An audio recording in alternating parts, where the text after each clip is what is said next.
الحمد لله نحمده ونستعينه ونستغفره ونعوذ بالله من شرور أنفسنا وسيئات أعمالنا من يهده الله فلا مضل له ومن يضلله فلا هادي له أشهد أن لا إله إلا الله وحده لا شريك له وأشهد أن سيدنا محمدا عبده ورسوله اللهم صل وسلم على سيدنا محمد وعلى آله وصحبه وسلم تسليما كثيرا أما بعد فيا أيها الناس اتقوا الله اتقوا الله اتقوا الله حق تقاته ولا تموتن إلا وأنتم مسلمون وقال الله تعالى في القرآن الكريم أعوذ بالله من الشيطان الرجيم بسم الله الرحمن الرحيم يا أيها الناس اتقوا ربكم الذي خلقكم من نفس واحدة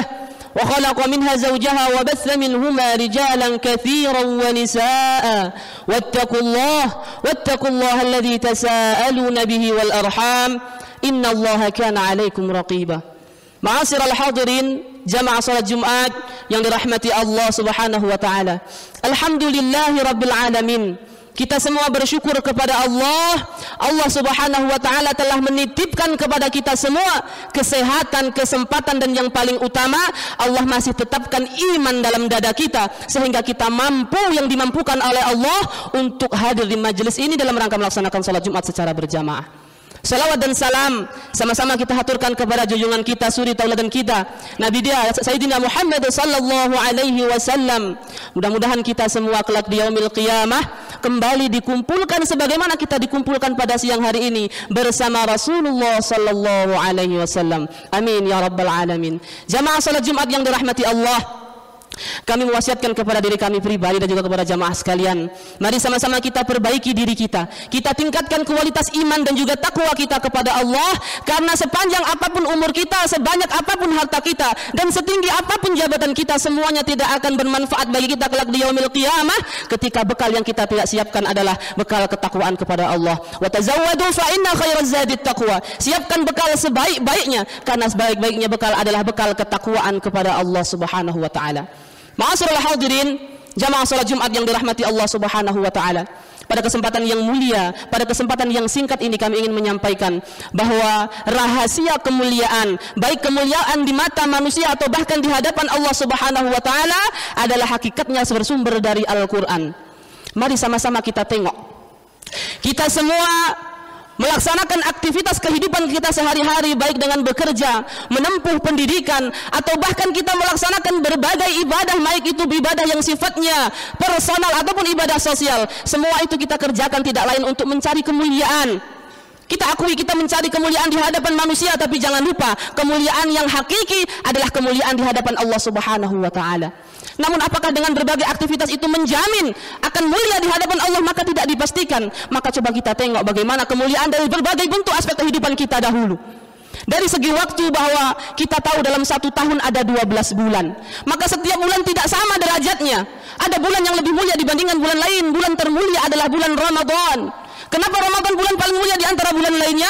Karena setiap amal kebaikan di bulan itu ganjarannya dilipat gandakan, pintu-pintu keburukan ditutup oleh Allah Subhanahu wa taala. Salah satu alasannya adalah syahrul Ramadan alladzi unzila fihi al-Qur'an. Bulan Ramadan adalah bulan menjadi turunnya Al-Qur'an. Al-Qur'an menjadi musabab kemuliaan bulan Ramadan.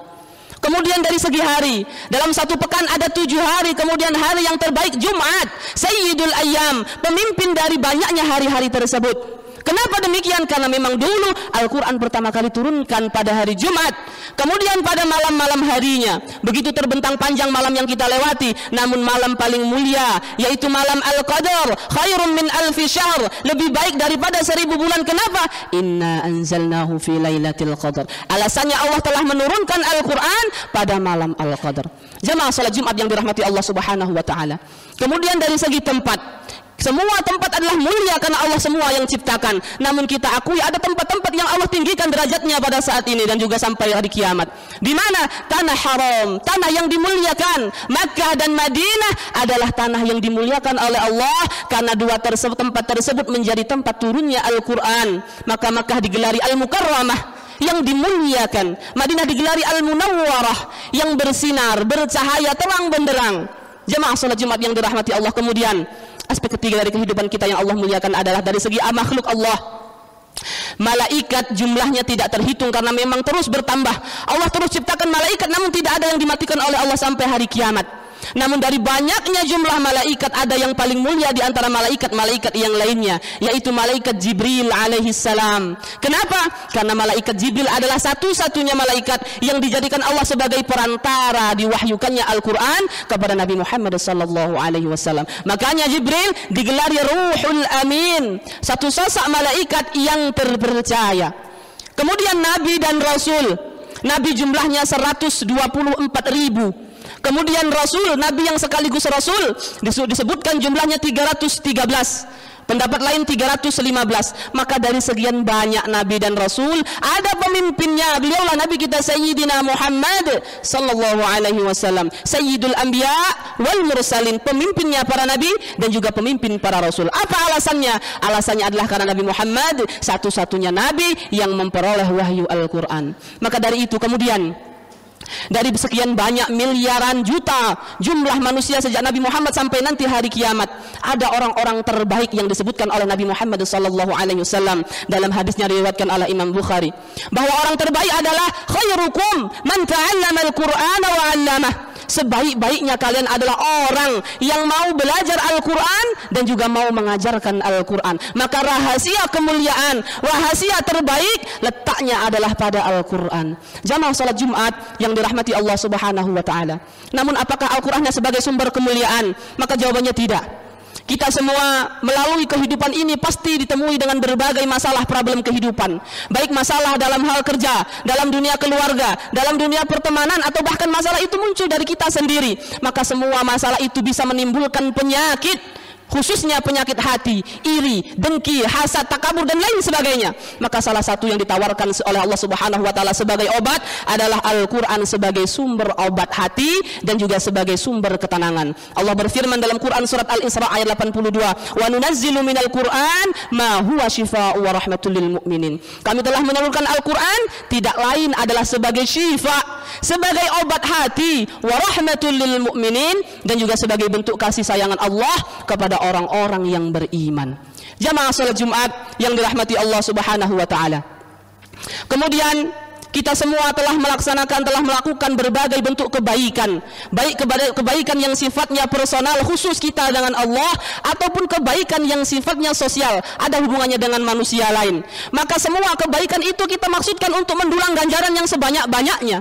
Namun kita terkadang lupa bahwa ada amalan yang sangat dekat dengan kita, tidak perlu modal material sama sekali, namun kita terlupa, yaitu Al-Quran. Al-Quran adalah amalan yang di dalamnya ganjarannya dilipatkan oleh Allah Subhanahu wa taala dengan sangat berlipat. Nabi sallallahu alaihi wasallam telah berpesan dalam hadisnya riwayat Tirmidzi, "Man qara'a min kitabillah falahu bihi hasanah." Siapa yang baca Quran dapat satu kebaikan, wal hasanatu bi asyri amsalihha. Setiap kebaikan itu dikalikan 10. Maka kata Nabi, "Wala aqulu alif lam mim harfun." Nabi tidak katakan alif lam mim itu satu huruf, walakin alifun harfun wa lamun harfun wa mimun harfun. Alif satu huruf, lam satu huruf, mim satu huruf. Dikalikan 10 kebaikan, maka 3 dikali 10 memperoleh ganjaran 30 kebaikan. Itu baru alif lam mim. Maka bagaimana dengan membaca Al-Fatihah, membaca Al-Baqarah, bagaimana dengan mengkhatamkan Al-Quran? Maka dengan Al-Quran kita telah mendulang ganjaran dengan begitu banyaknya. Jemaah salat Jumat yang dirahmati Allah Subhanahu wa taala. Kemudian selanjutnya kita semua sepakat dan meyakini bahwa kita pasti kembali kepada Allah. Kita yakin pasti akan mati. Namun kita tidak yakin apakah kematian kita nanti setelahnya memperoleh jalan yang lurus, akan melewati jalan yang mudah di sisi Allah Subhanahu wa taala. Maka salah satu ikhtiar kita untuk memperoleh kemudahan kita nanti di akhirat, untuk memperoleh pertolongan syafaat di akhirat, salah satunya adalah kita harapkan syafaat Al-Quran. Nabi sallallahu alaihi wasallam telah berpesan dalam hadisnya riwayat Muslim, "Iqra'ul Quran." Bacalah Al-Quran, fa innahu ya'ti yaumal qiyamah, karena Quran itu nanti akan datang pada hari kiamat, syafi'an li ashabi, sebagai pemberi syafaat, sebagai pemberi pertolongan li ashabi, kepada para sahabatnya. Kemudian muncul pertanyaan, siapakah sahabat Al-Quran? Apakah sahabat Al-Quran harus hafal 30 juz, harus bacanya lancar sesuai dengan tajwidnya? Apakah dia harus paham maknanya? Maka jawabannya tidak. Sahabat Al-Quran adalah orang-orang yang terdekat dengan Al-Quran, orang-orang yang tidak bisa dilepaskan dengan Al-Quran walaupun hanya 1 hari saja, ia akan terus teringat dengan Al-Quran ketika tidak mentilawahinya dalam 1 hari saja. Apakah dia harus mahir? Tidak jawabannya. Maka semua orang yang secara ikhlas mau belajar Al-Quran, baik dia mahir ataupun tidak, baik dia lancar ataupun tidak, maka dia dikategorikan sebagai sahabat Al-Quran. Ma'asyiral hadirin, jemaah salat Jumat yang dirahmati Allah. Kemudian yang terakhir, kita semua mengakui, telah bersyahadat bahwa kita semua adalah hamba Allah. Kita pengikutnya Rasulullah sallallahu alaihi wasallam. Ketika kita ditanya, apakah engkau cinta kepada Allah? Apakah engkau cinta kepada Rasulullah? Maka jawabannya sudah pasti iya. Saya cinta kepada Allah, saya cinta kepada Rasulullah. Namun terkadang kita ragu. Apa tolak ukur untuk mengukur kecintaan kita kepada Allah dan Rasulullah? Apakah benar-benar kecintaan kita itu hakikatnya benar-benar cinta ataukah tidak? Maka bagaimana cara mengukurnya? Nabi sallallahu alaihi wasallam telah berpesan, "Man ahabba an ya'lama annahu yuhibbullaha wa rasulah." Barang siapa yang ingin tahu apakah dia benar-benar hamba yang cinta kepada Allah dan juga cinta kepada Rasulullah sallallahu alaihi wasallam, maka kata Nabi, falyanzur, maka coba lihat, coba perhatikan, fa in kana yuhibbul Qur'an, kalau dia cinta dengan Al-Qur'an, maka hakikatnya kata Nabi, fa innahu yuhibbullah wa rasulah, maka dia benar-benar hamba yang telah cinta kepada Allah dan juga cinta kepada Rasulullah sallallahu alaihi wasallam. Kita semua berharap, kita semua bermohon kepada Allah, mudah-mudahan Allah Subhanahu wa taala memberikan hidayah kepada kita semua untuk terbuka, mau terus istiqomah belajar Al-Qur'an dan terus istiqomah mentilawahi dan mengajarkan serta mengamalkan Al-Qur'an. Mudah-mudahan Allah Subhanahu wa taala mematikan kita semua bersama Al-Qur'an sehingga nanti di yaumil qiyamah kita memperoleh syafaat Al-Qur'an. Amin ya rabbal alamin. Barakallahu li wa lakum fil Qur'anil azim wa nafa'ani wa iyyakum bima fihi minal ayati wa dzikril hakim wa taqabbala minni wa minkum tilawatahu innahu huwas samiul alim.